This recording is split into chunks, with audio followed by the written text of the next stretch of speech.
Doctor Mahendra Singh ji, यहाँ की लोकप्रिय विधायक और प्रदेश की महिला एवं बाल विकास कल्याण की मंत्री श्रीमती स्वाति सिंह जी, लोकप्रिय सांसद श्री कौशल किशोर जी, उत्तर प्रदेश सीएलटीएफ के अध्यक्ष श्री वीरेंद्र तिवारी जी,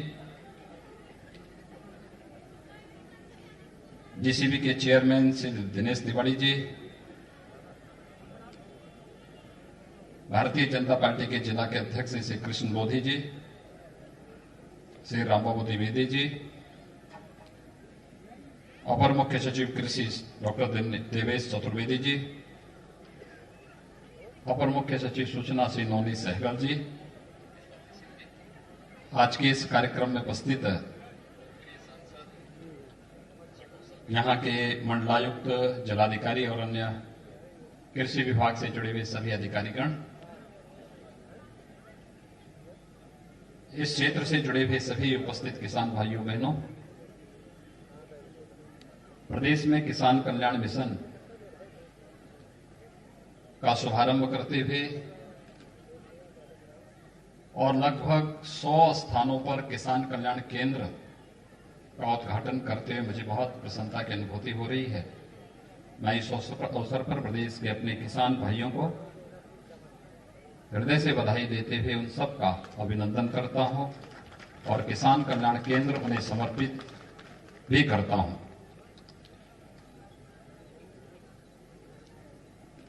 आप सब जानते हैं कि आजादी के बाद इस देश का अन्नदाता किसान पहली बार राजनीतिक एजेंडे में शामिल हो पाया। जब ईमानदारी से किसानों के हितों को ध्यान में रख करके शासन की नीतियां बनने लग गई और उन नीतियों के अनुरूप उनका क्रियान्वयन भी होते हुए इस देश के किसानों ने देखा है। अन्यथा किसान लोगों के लिए वोट बैंक का माध्यम तो बन गया था, लेकिन वह किसी भी सत्ताधारी दल के लिए उन योजनाओं के ईमानदारी पूर्वक क्रियान्वयन का भाग नहीं बन पाता था। हमारे अन्नदाता किसानों ने इस देश को खाद्यान्न उत्पादन में आत्मनिर्भर बनाने में अपना खून पसीना बहाया। इस देश ने जय जवान और जय किसान के नारे भी दिए, लेकिन किसान आजादी के बाद से हाशिए पर रहा। हम आभारी हैं प्रधानमंत्री मोदी जी के, जिन्होंने 2014 में आने के बाद किसान को मुख्य धारा के साथ जोड़ने और जय किसान के इस नारे को सार्थकता प्रदान करने के लिए किसान के हित में उस प्रकार की नीतियां, उस प्रकार के कार्यक्रम और फिर उसके ईमानदारी पूर्वक क्रियान्वयन को जोर देते हुए ईमानदारी पूर्वक उन सभी योजनाओं को लागू किया। आज उसी का परिणाम है कि सॉइल हेल्थ कार्ड और सॉइल हेल्थ से जुड़ी हुई लेबोरेटरीज आपको हर एक जनपद में, हर एक विकास खंड में और हर महत्वपूर्ण स्थलों पर प्राप्त हो सकती है। प्रधानमंत्री फसल बीमा योजना के माध्यम से प्राकृतिक आपदा से नुकसान हुई फसलों के बारे में जानकारी प्राप्त करके कोई भी किसान उस योजना का लाभ ले सकता है। प्रधानमंत्री कृषि सिंचाई के माध्यम से और ड्रिप इरिगेशन के माध्यम से हर खेत को पानी और साथ साथ ड्रिप इरिगेशन के माध्यम से हम वैज्ञानिक तकनीक का उपयोग करते हुए किसान की लागत को कम करने और उत्पादकता को बढ़ाने में एक बहुत बड़ा कार्य इन नई तकनीक के माध्यम से आज देश के अंदर देखने को मिल रहा है। आजादी के बाद लागत का 1.5 गुना दाम किसान को मिले, न्यूनतम समर्थन मूल्य स्वामीनाथन कमेटी की रिपोर्ट के अनुरूप देने का कार्य भी प्रधानमंत्री मोदी जी ने दिया। और यही नहीं, प्रधानमंत्री किसान सम्मान निधि के माध्यम से हर एक किसान को 6,000 रुपए सालाना देने का कार्य भी, यानी किसान भाइयों को सूदखोरों से, बिचौलियों से मुक्त करने के लिए उसे प्रधानमंत्री किसान सम्मान निधि से जोड़ने का कार्य भी प्रधानमंत्री मोदी जी ने किया। यानी किसान के कल्याण के लिए वास्तविक कार्य योजना अगर आप देखेंगे तो आजादी के बाद जिस गति के साथ ये कार्यक्रम चले हैं, अगर पिछले 6 वर्षों के दौरान हुई प्रगति उन 70 वर्षों में भी हुई होती तो संभवतः इस देश में 2014 में प्रधानमंत्री मोदी जी को यह लक्ष्य निर्धारित करने के लिए नहीं मजबूर होना पड़ता कि 2022 तक हम किसान की आमदनी को दोगुना करेंगे। और आज उस लक्ष्य को हम प्राप्त करने की ओर मजबूती के साथ आगे बढ़े हैं,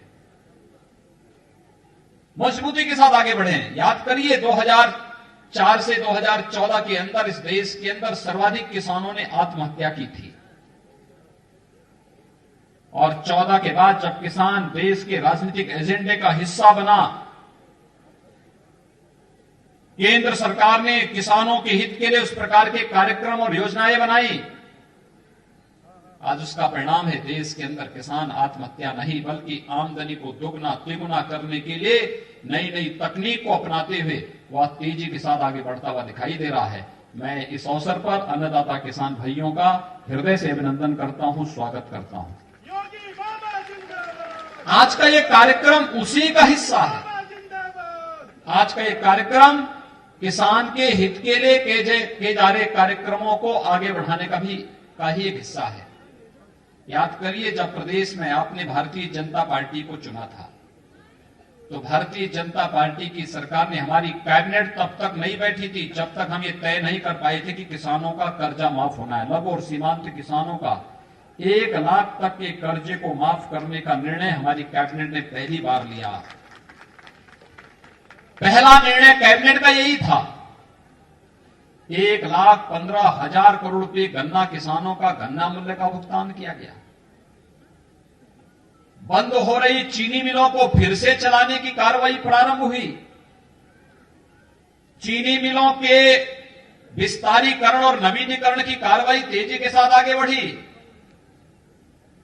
और जल शक्ति विभाग ने भी वर्षों से लंबित सिंचाई की उन परियोजनाओं को समयबद्ध ढंग से पूरा करने का कार्य किया, जिसके बारे में भी जल शक्ति मंत्री कह रहे थे कि हम आने वाले कुछ ही समय के अंदर 25 लाख हेक्टेयर कृषि भूमि को सिंचाई की सुविधा उपलब्ध कराने जा रहे हैं। ये कार्य पिछले 40 साल 50 साल से लंबित पड़े हुए थे, लेकिन आज सरकार कार्य कर रही है, केंद्र और प्रदेश सरकार मिलकर के कार्य कर रही है। तो किसानों के लिए इतने बड़े बड़े कार्यक्रम तेजी के साथ, मजबूती के साथ आगे बढ़ाए जा रहे हैं। प्रोक्योरमेंट की नीति के तहत आपने देखा होगा पिछली सरकारों के कार्यकाल में 5 लाख और 7 लाख 9 लाख मीट्रिक टन का ही क्रय होता था। हम लोगों ने कल तक 53 लाख मीट्रिक टन धान का क्रय अकेले इस सीजन में अब तक कर लिया है, और अभी ये लगातार 8 फरवरी तक चलेगा, 28 फरवरी तक ये कार्यक्रम चलेगा। यानी जैसे भी हो किसानों के हितों के लिए उस प्रकार के कार्यक्रमों को आगे बढ़ाना, किसान को खेती के बारे में, शासन की नीतियों के बारे में, पशुपालन के बारे में, कृषि संबंधी उन सभी कार्यक्रमों के बारे में जानकारी देना और उसको तकनीक से भी भरपूर लाभ उसको प्रदान करने के लिए कार्यक्रम चलाना। 2017 में सरकार आने के साथ ही 20 कृषि विज्ञान केंद्र प्रदेश के अंदर स्थापित हुए। आज प्रदेश के अंदर 2 कृषि विश्वविद्यालय, केंद्रीय कृषि विश्वविद्यालय, 4 राज्य कृषि विश्वविद्यालय, 1 निजी क्षेत्र का विश्वविद्यालय कृषि के लिए, और साथ साथ 89 कृषि विज्ञान केंद्र किसानों की सहायता के लिए पूरी तत्परता के साथ कार्य कर रहे हैं। ये जो प्रदर्शनी है, मैं किसान भाइयों से कहूंगा, आप जाकर के देखिए, इस प्रदर्शनी का अवलोकन करिए। किसान कल्याण केंद्र किसानों को एक ही जगह पर उन सभी सुविधाओं से हम आच्छादित कर सकें, योजनाओं के बारे में जानकारी दे सकें, ये सभी इसके साथ जोड़ने का कार्यक्रम चल रहा है। और आज इसीलिए मुझे बहुत प्रसन्नता है कि प्रदेश में किसान कल्याण मिशन प्रदेश के सभी 825 विकास खंडों में यह एक बृहद कृषि मेला के रूप में लगाने का एक कार्यक्रम है। और मुझे प्रसन्नता है कि प्रदेश भर में हमारे माननीय सांसदगण, माननीय विधायकगण इस कार्यक्रम में सहभागी बनकर के इस पूरे कार्यक्रम को सफलतापूर्वक आगे बढ़ाने का कार्य कर रहे हैं। यह अन्नदाता किसानों के जीवन में खुशहाली लाने, और जब अन्नदाता हमारा खुशहाल होगा तो देश स्वयं खुशहाल हो जाएगा, खुशहाली का मार्ग अपने आप प्रशस्त हो जाएगा। उस खुशहाली के लिए ही आज ये सारे कार्यक्रम किए जा रहे हैं। भाइयों बहनों, हमें एक बात को ध्यान में रखना होगा। बहुत सारे लोग हैं जो तमाम प्रकार की गलतफहमियां पैदा करने का प्रयास कर रहे हैं। जब देश तेजी के साथ आगे बढ़ रहा है, खेती किसानी में आमूलचूल परिवर्तन करने और किसान तेजी के साथ प्रगति के लिए आगे बढ़ता हुआ दिखाई दे रहा है, बहुत सारे लोगों को यह अच्छा नहीं लग रहा है। उत्तर प्रदेश दुग्ध उत्पादन में देश दुनिया के अंदर एक अच्छे स्थान पर है। उत्तर प्रदेश देश के अंदर दुग्ध उत्पादन में अच्छे स्थान पर है, लेकिन यहां के किसानों के द्वारा पशुपालन करके जो दुग्ध मार्केट में दिया जाता है, उसकी गुणवत्ता पे सदैव प्रश्न खड़े होते थे। पहली बार हुआ जब खुरपका और मुंहपका जैसी बीमारियों को रोकथाम के लिए टीकाकरण का एक बृहद अभियान पूरे देश के अंदर चल रहा, और उत्तर प्रदेश में इसको हम लक्ष्य पूरी तरह प्राप्त करते हुए दिखाई दे रहे हैं। यानी यह उत्तर प्रदेश में गाय भैंस के दूध को हम लोग न केवल उत्तर प्रदेश और देश के अंदर अपितु दुनिया के अंदर भी हम ये बात कह सकते हैं कि हमारी डेयरी से जाने वाला ये दूध उन गौपालकों के यहां से आया है जहां पर खुरपका और मुंहपका जैसी बीमारियां नहीं है। और तब दुनिया के अंदर इस दूध की डिमांड होगी या दूध से बने हुए प्रोडक्ट की डिमांड होगी। इसको आजादी के बाद के 70 वर्षों तक क्यों छुपाने का प्रयास हुआ? हमारी लेबोरेटरीज आज हर जनपद में खुलती हुई दिखाई दे रही हैं, जो तय कर पाएंगी कि जैविक उत्पाद है और ये जैविक उत्पाद नहीं है। फसलों की गुणवत्ता के बारे में भी जानकारी देकर के उसकी टेस्टिंग लैब्स भी हर एक जगह स्थापित किए जा रहे हैं। और ये कार्यक्रम जिस निरंतरता के साथ आगे बढ़ाने के कार्यक्रम हो रहे हैं, ये किसान कल्याण मिशन उन सभी कल्याणकारी योजनाओं के साथ किसान बंधुओं को जोड़ने का एक बहुत बेहतरीन माध्यम है। और उस बेहतरीन माध्यम को आगे बढ़ाने के लिए आज हम सब यहां पर उपस्थित हुए हैं। मुझे बताते हुए प्रसन्नता है, प्रदेश के अंदर 2,35,00,000 किसान प्रधानमंत्री किसान सम्मान निधि से लाभान्वित हो रहे हैं। आप अनुमान कर लीजिए, 2,35,00,000 तो कई राज्यों की आबादी नहीं है। उत्तर प्रदेश में इतने किसान प्रधानमंत्री किसान सम्मान निधि से लाभान्वित है। जितने हमारे यहां किसानों को पिछले 3-3.5 वर्षों में गन्ना मूल्य का भुगतान हुआ है, 1,15,000 करोड़ रुपए का। यह गन्ना किसानों को गन्ना मूल्य भुगतान की यह कार्रवाई बहुत सारे राज्यों का वार्षिक बजट नहीं है। इतना हमारे किसानों के, अन्नदाता किसानों के खाते में पैसा गया, सीधे पैसा गया। और कोरोना कालखंड के दौरान तो खेती और किसानी के लिए जिस प्रकार के कार्यक्रम देश के अंदर और प्रदेश के अंदर चले हैं, वो अद्भुत है, अनुकरणीय है, अभिनंदनीय भी है। मैं आह्वान करूंगा अपने किसान बंधुओं से, यहां पे महिला स्वयंसेवी समूह भी खड़ी है। बुंदेलखंड में एक बलौनी दुग्ध उत्पादन समिति है। बलेनी दुग्ध उत्पादन समिति ने एक वर्ष में 46 करोड़ रुपए का टर्नओवर रहा है उसका, और उसका 2 करोड़ का नेट प्रॉफिट रहा है एक दुग्ध उत्पादन समिति में। आप सोचिए, वहां महिलाओं की समिति है वो केवल, और ये कार्य सरोजनी नगर में भी आप लोग भी कर सकते हैं। आप में से कोई भी महिला समूह इस रूप में खड़ा होकर के यहां पे खड़ा करके इस कार्यक्रम को आगे बढ़ा सकता है। एफपीओस का गठन कर सकते हैं। हर विकास खंड में हमें एफपीओस का गठन करना है। ये किसान उत्पादक संगठन होंगे। ये किसानों की आमदनी को कई गुना बढ़ाने में इनकी बड़ी भूमिका होनी है, और एफपीओस के गठन करने के लिए भी अगर आप कार्यक्रम आगे बढ़ा सकेंगे, फिर उसके माध्यम से कृषि इंफ्रास्ट्रक्चर फंड आज है क्या, हम धान का क्रय किसान से करना चाहते हैं। 53 लाख मीट्रिक टन धान का क्रय हो चुका है। हम लोग इसको फरवरी तक लेके जाएंगे। एक समय के बाद स्टोरेज की समस्या दिखेगी। अगर हम विकास खंड स्तर पर, न्याय पंचायत स्तर पर, ग्राम पंचायत स्तर पर गोदाम बना दे, स्टोरेज बना ले, उसका किराया भी मिलेगा और गांव का खाद्यान्न गांव में ही सुरक्षित रह करके जब आवश्यकता पड़ेगी उसको फिर हम मार्केट में उपलब्ध करा सकते हैं। ये गोदाम के लिए सब्सिडी मिल रही है, केंद्र सरकार इसमें सहयोग कर रही है, हमें इसका लाभ लेना चाहिए।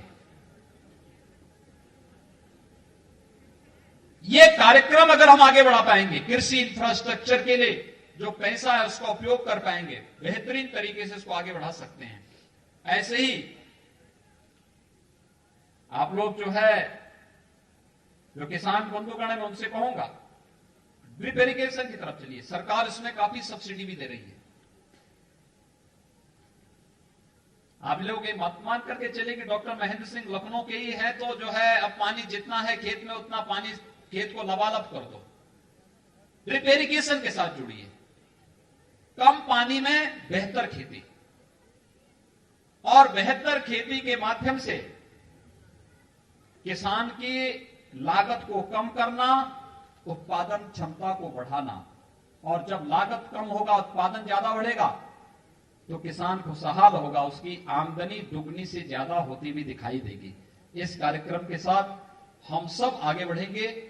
मुझे बहुत प्रसन्नता है, किसान कल्याण मिशन प्रदेश के अंदर आज 303 विकास खंडों में एक साथ हमारे माननीय सांसद विधायकों की उपस्थिति में आज प्रारंभ हो रहा है, और अगले बुधवार को फिर से कार्यक्रम 13 जनवरी को इसी गति के साथ आगे बढ़ता हुआ दिखाई देगा। फिर 21 जनवरी को यही कार्यक्रम पूरे प्रदेश के अंदर विकास खंडों में होगा।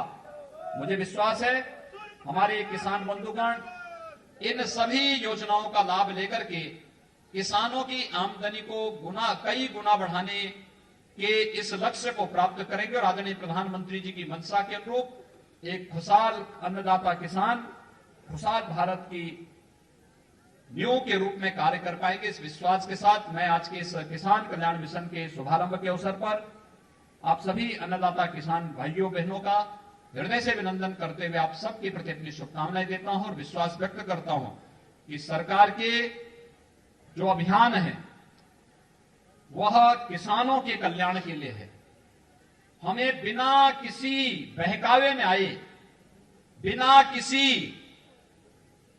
गुमराह करने वाले तत्वों से सावधान रहते हुए इस बारे में आगे बढ़ना पड़ेगा कि हमें किसान की आमदनी को 2022 तक दुगना करते हुए हमें हर हाल में एक भारत श्रेष्ठ भारत के लक्ष्य को कहीं भी भटकाव की ओर नहीं जाने देना है। कोई भी गुमराह करने वाला तत्व हमारे बीच में आकर के किसान भाइयों और बहनों को उनके प्रगतिशील अभियान में बाधक नहीं बनने देना है। इस विश्वास के साथ मैं आप सबके प्रति अपनी शुभकामनाएं देता हूं।